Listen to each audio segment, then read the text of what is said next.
जिल्ह्यातील सुमारे 400 पेक्षा अधिक सार्वजनिक गणेश मंडळांनी तसेच घरोघरी गणेशोत्सव साजरा करणाऱ्यांनी गणपतीला निरोप दिला। 10 दिवसांपूर्वी मोठ्या उत्साहात गणपतीच्या मूर्तीची स्थापना करण्यात आली। सार्वजनिक मंडळाच्या कार्यकर्त्यांनी गेल्या 10 दिवसांपासून दररोज सकाळ संध्याकाळ गणपतीची आरती केली। तसेच गेल्या 10 दिवसात सर्वसामान्यांचे प्रबोधन व्हावे या दृष्टिकोनातून आरास सादर केली होती।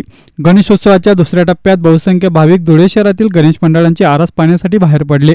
शेवटच्या 2 दिवसात पाऊस झाला, त्यामुळे वातावरणात गाठा निर्माण झाला।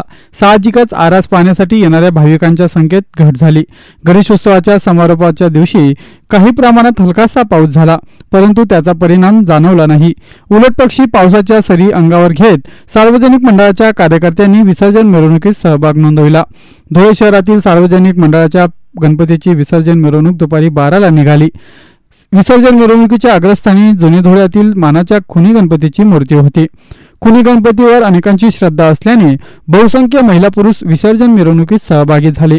शाळकरी मुले मुली आणि 7वी पर्यंत शिक्षण घेणाऱ्या मुलींनी खुनी गणपतीच्या विसर्जन मिरवणुकीत पारंपरिक गणवेश धारण केला, तर मुलींनी आणि पालकांनी पारंपरिक वेशभूषा केली। महिलांनी तुळशी वृंदावन डोक्यावर घेतले। सार्वजनिक गणेशोत्सव आणि त्याचे स्वरूप ज्येष्ठांनी तरुणांना सांगितले। जिल्ह्यातील काही गावांमध्ये एक गाव एक गणपती या निर्णयाप्रमाणे गणपती मूर्तीची स्थापना होऊन सर्वांची अनुमती घेत गणपतीला निरोप देण्यात आला।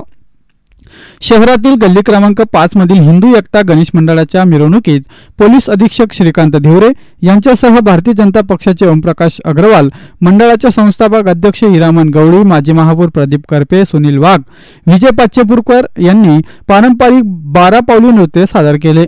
देवपूर परिसरातील हत्तीडोह धोबी घाटात गणेश मूर्तींचे विसर्जन करण्यात आले। यावेळी पोलिसांचा मोठा बंदोबस्त होता। आज अतिशय मला प्रसन्न वाटलं। मला उमेशने आधीच सांगितलं होतं की हिंदू एकता मंडळ कधीही कुठलाही डीजे वाजवत नाही, काही करत नाही आणि आपल्या संस्कृतीचं नेहमी आपण पालन करत असतो। म्हणजे लोकमान्यांनी ज्या खऱ्या काळासाठी लोकोत्सव आपला सुरू केला त्याची अतिशय प्रामाणिक अंमलबजावणी करत असेल धुळ्यामध्ये, तर ते आपलं हिंदू एकता मंडळ। त्याबद्दल सगळ्यांच्या